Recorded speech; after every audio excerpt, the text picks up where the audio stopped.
ప్రభువు నామానికి స్తోత్రం. ప్రతిరోజు వినడం ద్వారా ఒక సంవత్సరానికి బైబిల్ చదవడానికి ఈ ఛానల్ సహాయపడుతుంది. Please subscribe and support. హృదయపూర్వక ధన్యవాదాలు. నేటి వేద భాగం యోబు గ్రంథము 27వ అధ్యాయము. యోబు ఇంకను ఉపమాన రీతిగా ఇట్లనెను, నా ఊపిరి ఇంకను నాలో పూర్ణముగా ఉండుటను బట్టియు, దేవుని ఆత్మ నా నాసికా రంధ్రములలో ఉండుటను బట్టియు, నా న్యాయమును పోగొట్టిన దేవుని జీవము తోడు, నా ప్రాణమును వ్యాకులపరిచిన సర్వశక్తుని తోడు, నిశ్చయముగా నా పెదవులు అబద్ధము పలుకటలేదు, నా నాలుక మోసమునుచ్చరించుటలేదు. మీరు చెప్పినది న్యాయమని నేనేమాత్రమును ఒప్పుకొనను. మరణమగు వరకు నేనెంతమాత్రమును యథార్థతను విడువను. నా నీతిని విడువక గట్టిగా పట్టుకొందును. నా ప్రవర్తన అంతటి విషయములో నా హృదయము నన్ను నిందింపదు. నాకు శత్రువులైన వారు దుష్టులుగా కనబడుదురుగాక, నన్నెదిరించువారు నీతిలేనివారుగా కనబడుదురుగాక. దేవుడు వాని కొట్టివేయినప్పుడు, వాని ప్రాణము తీసివేయినప్పుడు, భక్తిహీనునికి ఆధారమేది? వానికి బాధ కలుగునప్పుడు దేవుడు వాని మొర్ర వినునా? వాడు సర్వశక్తుని యందు ఆనందించునా? వాడు అన్ని సమయములలో దేవునికి ప్రార్థన చేయునా? దేవుని హస్తమును గూర్చి నేను మీకు ఉపదేశించెదను. సర్వశక్తుడు చేయు క్రియలను నేను దాచిపెట్టను. మీలో ప్రతివాడు దాని చూచియున్నాడు. మీరెందుకు కేవలము వ్యర్థమైన వాటిని భావించుచుందురు? దేవుని వలన భక్తిహీనులకు నియమింపబడిన భాగము ఇది. ఇది బాధించువారు సర్వశక్తుని వలన పొందు స్వాస్థ్యము. వారి పిల్లలు విస్తరించిన ఎడల అది ఖడ్గము చేత పడుటకే గదా. వారి సంతానమునకు చాలినంత ఆహారము దొరకదు. వారికి మిగిలిన వారు తెగులు వలన చచ్చి పాతిపెట్టబడెదరు. వారి విధవరాండ్రు రోదనము చేయకుండిరి. ధూళి అంత విస్తారముగా వారు వెండిని పోగు చేసినను, జిగటమన్నంత విస్తారముగా వస్త్రములను సిద్ధపరచుకొనినను వారు దాని సిద్ధపరచుకుంటయే గాని నీతిమంతులు దాని కట్టుకొనెదరు. నిరపరాధులు ఆ వెండిని పంచుకొనెదరు. పురుగుల గోళ్ల వంటి ఇండ్లు వారు కట్టుకొందురు. కావలివాడు కట్టుకొను గుడిసె వంటి ఇండ్లు వారు కట్టుకొందురు. వారు ధనము గలవారై పండుకొందురు గాని మరలా లేవరు. కన్నులు తెరవగానే లేకపోవుదురు. భయములు జల ప్రవాహముల వలె వారిని తరిమి పట్టుకొనును. రాత్రివేళ తుఫాను వారిని ఎత్తుకొని పోవును. తూర్పు గాలి వారిని కొనిపోగా వారు సమసిపోవుదురు. అది వారి స్థలములో నుండి వారిని ఊడ్చివేయును. ఏమీయూ కరుణ చూపకుండా దేవుడు వారి మీద బాణములు వేయును. వారు ఆయన చేతిలో నుండి తప్పించుకొనగోరి ఇటు అటు పారిపోవుదురు. మనుష్యులు వారిని చూచి చప్పట్లు కొట్టుదురు. వారి స్థలములో నుండి వారిని చీకొట్టి తోలివేయుదురు. యోబు గ్రంథము 28వ అధ్యాయము. వెండికి గని కలదు, పుటము వేయు సువర్ణమునకు స్థలము గలదు. ఇనుమును మంటిలో నుండి తీయుదురు, రాళ్లు కరిగించి రాగి తీయుదురు. మనుష్యులు చీకటికి అంతము కలుగజేయుదురు. గాఢాంధకారములోను మరణాంధకారములోను ఉండు రత్నములను వెదకుచు వారు భూమ్యంతముల వరకు సంచరింతురు. జనులు తిరుగు స్థలములకు చాలా దిగువగా మనుష్యులు సొరంగము త్రవ్వుదురు. వారు పై సంచరించు వారి చేత మరువబడుదురు. అచట వారు మానవులకు దూరముగా నుండి ఇటు అటు అల్లాడుచుందురు. భూమి నుండి ఆహారము పుట్టును. దాని లోపలి భాగము అగ్నిమయమైనట్లుండును. దాని రాళ్లు నీలరత్నములకు స్థానము. దానిలో సువర్ణమయమైన రాళ్లున్నవి. ఆ త్రోవ ఏ క్రూర పక్షికైనను తెలియదు. డేగ కన్నులు దాని చూడలేదు. గర్వము గల క్రూర జంతువులు దాని త్రొక్కలేదు. సింహము ఆ మార్గమున నడవలేదు. మనుష్యులు స్ఫటికము వంటి బండను పట్టుకొందురు. పర్వతములను వాటి కుదుళ్ల సహితముగా బోర్ల ద్రోయుదురు. బండలలో వారు బాటలు కొట్టుదురు. వారి కన్ను అమూల్యమైన ప్రతి వస్తువును చూచును. నీళ్లు ఓడిగిలిపోకుండా వారు జలధారలకు గట్టు కట్టుదురు. మరుగైయున్న వస్తువును వారు వెలుగులోనికి తెప్పించుదురు. అయితే జ్ఞానము ఎక్కడ దొరకును? వివేచన దొరకు స్థలము ఎక్కడనున్నది? నరులు దాని విలువను ఎరుగరు. ప్రాణులున్న దేశములో అది దొరకదు. అగాధము అది నాలో లేదనును, సముద్రము నా యొద్ద లేదనును. సువర్ణము దానికి సాటి అయినది కాదు. దాని విలువ కొరకై వెండి తోచరాదు. అది ఓఫీరు బంగారమునకైనను, విలువగల గోమేధికమునకైనను, నీలమునకైనను కొనబడునది కాదు. సువర్ణమైనను స్ఫటికమైనను దానితో సాటి కావు. ప్రశస్తమైన బంగారు నగలకు ప్రతిగా అది ఇయ్యబడదు. పగడముల పేరు, ముత్యముల పేరు దాని ఎదుట ఎత్తనే కూడదు. జ్ఞాన సంపాద్యము కెంపుల కన్నా కోరతగినది. కూషు దేశపు పుష్యరాగము దానితో సాటి కాదు. శుద్ధ సువర్ణమునకు కొనబడునది కాదు. అట్లైన జ్ఞానము ఎక్కడ నుండి వచ్చును? వివేచన దొరకు స్థలమెక్కడనున్నది? అది సజీవులందరి కన్నులకు మరుగైయున్నది, ఆకాశ పక్షులకు మరుగు చేయబడియున్నది. మేము చెవులారా దాని గూర్చిన వార్త వింటిమని నాశనమును మరణమును అనును. దేవుడే దాని మార్గమును గ్రహించును. దాని స్థలము ఆయనకే తెలియను. ఆయన భూమ్యంతముల వరకు చూచుచున్నాడు. ఆకాశము క్రింద దానినంతటినీ తెలుసుకొనుచున్నాడు. గాలికి ఇంత బరువు ఉండవలనని ఆయన నియమించినప్పుడు, ప్రమాణమును బట్టి జలములకు ఇంత కొలతయని ఆయన వాటిని కొలిచి చూచినప్పుడు, వర్షమునకు కట్టడ నియమించినప్పుడు, ఉరుముతో కూడిన మెరుపునకు మార్గము ఏర్పరిచినప్పుడు, ఆయన దాని చూచి బయలుపరచెను. దానిని స్థాపన చేసి దాని పరిశోధించెను. మరియు యెహోవా యందలి భయభక్తులే జ్ఞానమనియు, దుష్టత్వమును విడుచుటయే వివేకమనియు ఆయన నరులకు సెలవిచ్చెను. అపోస్తలుల కార్యములు 17వ అధ్యాయము. వారు అంఫిపొలి అపొల్లోనియ పట్టణముల మీదుగా వెళ్లి తెస్సలోనికకు వచ్చిరి. అక్కడ యూదుల సమాజ మందిరం ఒకటి ఉండెను గనక పౌలు తన వాడుక చొప్పున సమాజపు వారి యొద్దకు వెళ్లి, క్రీస్తు శ్రమపడి మృతులలో నుండి లేచుట ఆవశ్యకమనియు, నేను మీకు ప్రచురము చేయు యేసే క్రీస్తయ్యున్నాడనియు లేఖనములలో నుండి దృష్టాంతముల నెత్తి విప్పి చెప్పుచు వారితో 3 విశ్రాంతి దినములు తర్కించుచుండెను. వారిలో కొందరును భక్తిపరులగు గ్రీసు దేశస్థులలో చాలా మందియు, ఘనత గల స్త్రీలలో అనేకులను ఒప్పుకొని పౌలుతోనూ శీలాతోనూ కలిసికొనిరి. అయితే యూదులు మత్సరపడి పనిపాటులు లేక తిరుగు కొందరు దుష్టులను వెంటబెట్టుకుని గుంపు కూర్చి పట్టణమెల్లా అల్లరి చేయుచు యాసోను ఇంటి మీద పడి వారిని జనుల సభ ఎదుటికి తీసుకుని వచ్చుటకు యత్నము చేసిరి. అయితే వారు కనబడనందున యాసోనును కొందరు సహోదరులను ఆ పట్టణపు అధికారుల యొద్దకు ఈడ్చుకొని పోయి, భూలోకమును తలక్రిందులు చేసిన వీరు ఇక్కడికి కూడా వచ్చియున్నారు. యాసోను వీరిని చేర్చుకొనియున్నాడు. వీరందరూ యేసు అను వేరొక రాజున్నాడని చెప్పి కైసరు చట్టములకు విరోధముగా నడుచుకొనివారు అని కేకలు వేసిరి. ఈ మాటలు వినుచున్న జనసమూహమును పట్టణపు అధికారులను కలవరపరిచి, వారు యాసోను నొద్దకు మిగిలిన వారి యొద్దను జామీను తీసుకుని వారిని విడుదల చేసిరి. వెంటనే సహోదరులు రాత్రివేళ పౌలును శీలను బెరయకు పంపించిరి. వారు వచ్చి యూదుల సమాజ మందిరంలో ప్రవేశించిరి.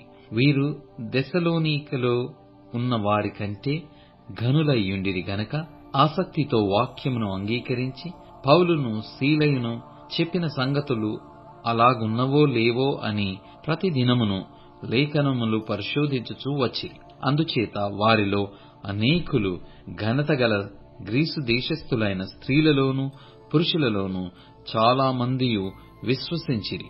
అయితే బెరయాలో కూడా పౌలు దేవుని వాక్యము ప్రచురించుచున్నాడని దెస్సలోనికలో ఉండు యూదులు తెలుసుకుని అయితే బెరియాలో కూడా పౌలు దేవుని వాక్యము ప్రకటించుచున్నాడని దెస్సలోనికలో ఉండు యూదులు తెలుసుకుని అక్కడికిని వచ్చి జనసమూహములను రేపి కలవరపరచిరి. వెంటనే సహోదరులలో పౌలును సముద్రము వరకు వెళ్ళమని పంపిరి. అయితే సీలయు తిమోతియు అక్కడనే నిలిచిపోయిరి. పౌలును సాగనంపి వెళ్లిన వారు అతనిని ఏథెన్సు పట్టణమున వరకు తోడుకొని వచ్చి సీలయు తిమోతియు సాధ్యమైనంత శీఘ్రముగా అతని యొద్దకు రావలెనని ఆజ్ఞ పొంది బయలుదేరిపోయిరి. పౌలు ఏథెన్సులో వారి కొరకు కనిపెట్టికొనియుండగా ఆ పట్టణము విగ్రహములతో నిండియుండుట చూచినందున అతని ఆత్మ పరితాపము పట్టలేకపోయెను. కాబట్టి సమాజ మందిరములలో యూదులతోనూ భక్తిపరులైన వారితోనూ ప్రతి దినమున సంత వీధిలో తన్ను కలిసికొని వారితోనూ తర్కించుచూ వచ్చెను. ఎపికురేయులలోనూ స్తోయికులలోనూ ఉన్న కొందరు జ్ఞానులు అతనితో వాదించిరి. కొందరు ఈ వదరుబోతు చెప్పునది ఏమిటని చెప్పుకొనిరి. అతడు యేసును గూర్చియు పునరుత్థానమును గూర్చియు ప్రకటించెను గనక మరికొందరు వీడు అన్య దేవతలను ప్రచురించుచున్నాడని చెప్పుకొనిరి. అంతట వారు అతని వెంటబెట్టుకొని అరేయోపగు అను సభ యొద్దకు తీసుకొనిపోయి, నీవు చేయుచున్న ఈ నూతన బోధ ఎట్టిదో మేము తెలుసుకొనవచ్చునా? కొన్ని క్రొత్త సంగతులు మా చెవులకు వినిపించుచున్నావు గనక వీటి భావమేమో మేము తెలుసుకొనగోరుచున్నామని చెప్పిరి. ఏథెన్సు వారందరూ అక్కడ నివసించు పరదేశులను ఏదో యొక్క క్రొత్త సంగతి చెప్పుట యందును వినుట యందును మాత్రమే తాము కాలము గడుపుచుండువారు. పౌలు అరేయోపగు మధ్య నిలిచి చెప్పినదేమనగా, ఏథెన్సు వారలారా, మీరు సమస్త విషయములలో అతి దేవతాభక్తి గలవారయున్నట్టు నాకు కనబడుచున్నది. నేను సంచరించుచు మీ దేవతా ప్రతిమలను చూచుచుండగా ఒక బలిపీఠము నాకు కనబడెను. దానిమీద తెలియబడని దేవునికి అని వ్రాయబడియున్నది. కాబట్టి మీరు తెలియక దేనియందు భక్తి కలిగియున్నారో దానినే నేను మీకు ప్రచురపరచుచున్నాను. జగత్తును అందలి సమస్తమును నిర్మించిన దేవుడు తానే ఆకాశమునకును భూమికిని ప్రభువైయున్నందున హస్తకృతములైన ఆలయములలో నివసింపడు. ఆయన అందరికిని జీవమును ఊపిరిని సమస్తమును దయచేయువాడు గనక తనకు ఏదైనను కొదవయున్నట్టు మనుషుల చేతిలో సేవింపబడువాడు కాడు. మరియు యావత్ భూమి మీద కాపురముండుటకు ఆయన యొకని నుండి ప్రతి జాతి మనుష్యులను సృష్టించి, వారు ఒకవేళ దేవునిని తడవులాడి కనుగొందురేమోయని తన్ను వెదుకు నిమిత్తము నిర్ణయకాలమున వారి నివాస స్థలము యొక్క పొలిమేరలను ఏర్పరచెను. ఆయన మనలో ఎవనికిని దూరముగా ఉండువాడు కాడు. మనమాయన యందు బ్రతుకుచున్నాము, చలించుచున్నాము, ఉనికి కలిగియున్నాము. అటువలే మనమాయన సంతానమని మీ కవీశ్వరులలో కొందరును చెప్పుచున్నారు. కాబట్టి మనము దేవుని సంతానమయ్యుండి మనుషుల చమత్కార కల్పనల వలన మల్చబడిన బంగారమునైనను వెండినైనను రాతినైనను దేవత్వము పోలియున్నదని తలంపకూడదు. ఆ అజ్ఞాన కాలములను దేవుడు చూడనట్టుగా ఉండెను. ఇప్పుడైతే అంతటను అందరును మారుమనస్సు పొందవలెనని మనుషులకు ఆజ్ఞాపించుచున్నాడు. ఎందుకనగా తాను నియమించిన మనుషుని చేత నీతి ననుసరించి భూలోకమునకు తీర్పు తీర్చబోయేడి ఒక దినమును నిర్ణయించియున్నాడు. మృతులలో నుండి ఆయనను లేపినందున దీని నమ్ముట అందరికిని ఆధారము కలగజేసియున్నాడు. మృతుల పునరుత్థానమును గూర్చి వారు వినినప్పుడు కొందరు అపహాస్యము చేసిరి. మరికొందరు దీని గూర్చి నీవు చెప్పునది ఇంకొకసారి విందుమని చెప్పిరి. అలాగుండగా పౌలు వారి మధ్య నుండి వెళ్లిపోయెను. అయితే కొందరు మనుషులు అతని హత్తుకొని విశ్వసించిరి. వారిలో అరేయోపగీయుడైన దియోనుసియ దామరి అను ఒక స్త్రీయు వీరితో కూడా మరికొందరు నుండిరి. అపోస్తలుల కార్యములు 18వ అధ్యాయం. అటు తరువాత పౌలు ఏథెన్సు నుండి బయలుదేరి కొరింతునకు వచ్చి పొంతు వంశీయుడైన అకుల అను ఒక యూదుని అతని భార్య అయిన ప్రిస్కిల్లను కనుగొని వారి యొద్దకు వెళ్ళెను. యూదులందరూ రోమా విడిచి వెళ్లిపోవలెనని క్లౌదియ చక్రవర్తి ఆజ్ఞాపించినందున వారు ఇటలీ నుండి క్రొత్తగా వచ్చిన వారు వృత్తికి డేరా కుట్టువారు.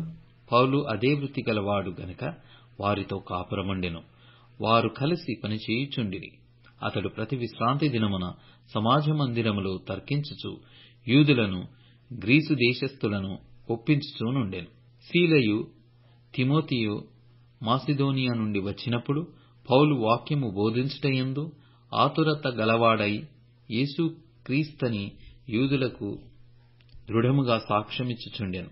వారు ఎదురాడి దూషించినప్పుడు అతడు తన వస్త్రములు దులుపుకొని, మీ నాశనమునకు మీరే ఉత్తరవాదులు, నేను నిర్దోషిని, ఇక మీదట అన్యజనుల యొద్దకు పోవుదనని వారితో చెప్పి అక్కడి నుండి వెళ్లి దేవుని యందు భయభక్తి గల తీతియు యూస్తు అను ఒకని ఇంటికి వచ్చెను.